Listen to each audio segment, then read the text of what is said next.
চলমান আন্দোলন সহিংসতায় ধ্বংসস্তূপে পরিণত হয়েছে শিল্পনগরী নারায়ণগঞ্জ। দুর্বৃত্তদের হামলা থেকে রেহাই পায়নি সরকারি বেসরকারি প্রতিষ্ঠান থেকে রাস্তাঘাটও। ভাঙচুরের পাশাপাশি কয়েক স্থানে অগ্নিসংযোগও করে দুর্বৃত্তরা। এতে বিপুল ক্ষয়ক্ষতির সম্মুখীন হয়েছেন ব্যবসায়ীরা। জড়িতদের চিহ্নিত করে দ্রুত দৃষ্টান্তমূলক শাস্তির দাবি জানিয়েছেন স্থানীয়রা। দূর থেকে দেখলে মনে হবে যেন যুদ্ধ বিধ্বস্ত এক ভবন। দুর্বৃত্তদের আগুনে পুড়েছে Narayanganj শিমরাইলের Ibrahim shopping complex.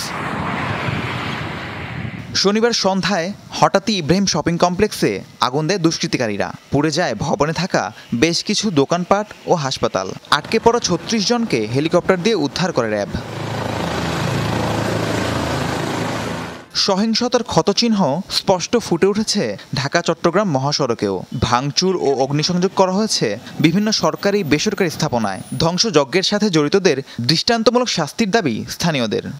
Police উপরে উঠছে, একদল আইসা দুদলের মধ্যে আগুন লাগাইছে। দেশের ক্ষতিকরণ এবং জিনিসের ক্ষতিকরণ, পাবলিকের ক্ষতিকরণ, এটা কোনো মতেই গ্রহণযোগ্য না। আমরা চাই না কে এরকম আওয়ামী লীগ বিএনপি মারামারি অনেক দেখছি, কিন্তু এরকম সহিংসভাবে কখনো দেয়নি।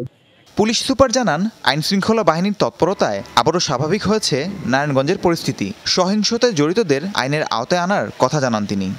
মানুষের যে জীবনযাত্রা সেটা কিন্তু অনেকটাই স্বাভাবিক হয়ে এসেছে। তা আমরা আশা করছি যে আপনার অল্প সময়ের মধ্যে এখন যে স্বাভাবিকতাটা আছে এটা আরো ডে বাই ডে আরো স্বাভাবিক হয়ে যাবে। জেলায় আবারও শান্তিপূর্ণ পরিবেশ ফিরে আসুক, এমনটাই চাইছেন স্থানীয়রা। রাহিম সারোয়ার, যমুনা নিউজ।